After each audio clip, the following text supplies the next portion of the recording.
তো বন্ধুরা, তোমরা অবশ্যই থাম্বনেল দেখে বুঝে গেছো যে আজকের টপিকটা কি।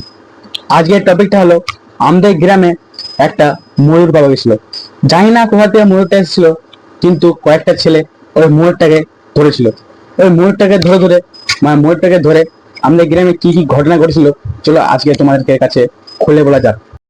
প্রথমত ভাই, গ্রামের মানুষ গ্রামের মানুষ অর্ধেক মানুষই কোনোদিনও ময়ূর দেখেনি, কারণ তারা গ্রামের বাইরে যাবার টাইম পায় না। তারা কৃষিকাজ করতেই সব সময় নষ্ট হয়ে যায়।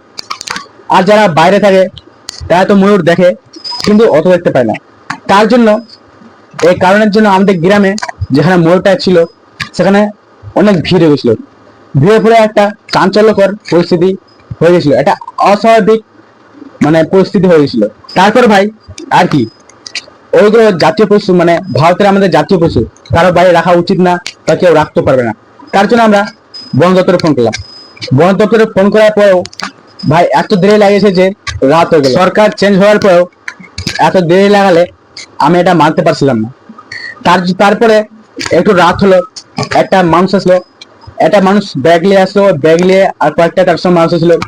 ওই মানুষটাকে দেখে ভাই আমাকে খুবই সন্দেহ লাগছিল, এই মানুষগুলো বন দপ্তরের মানুষ আছে কিনা, কারণ ভাই তাদের ব্যবহার আর চাল দেখে বোঝা যাচ্ছিল। তারপরে কি, তারপরে ওরা যারা ধরেছিল তাদের ওদের হাতে তুলে দিল। ওদের হাতে তুলে তারা লেখে গেল। তারপরে ভাই আমরা শান্তি পেলাম। এত ভিড় এবং অস্বাভাবিক পরিস্থিতি ঘটেছিল। তো ওই ময়ূরটাকে ঘিরে আমাদের গ্রামে এইগুলি ঘটনা ঘটেছিল। তো এরকমই নতুন নতুন আপডেট, নতুন নতুন ভিডিও এবং ভালো ভালো ভিডিও পাওয়ার জন্য ইনস্টাগ্রাম আর ফেসবুকে দেখলে অবশ্যই ফলো, আর ইউটিউবে দেখলে অবশ্যই সাবস্ক্রাইব। তো আগে ভিডিওটা এখানে শেষ করছি। জয় হিন্দ, জয় ভারত, জয় শ্রীরাম।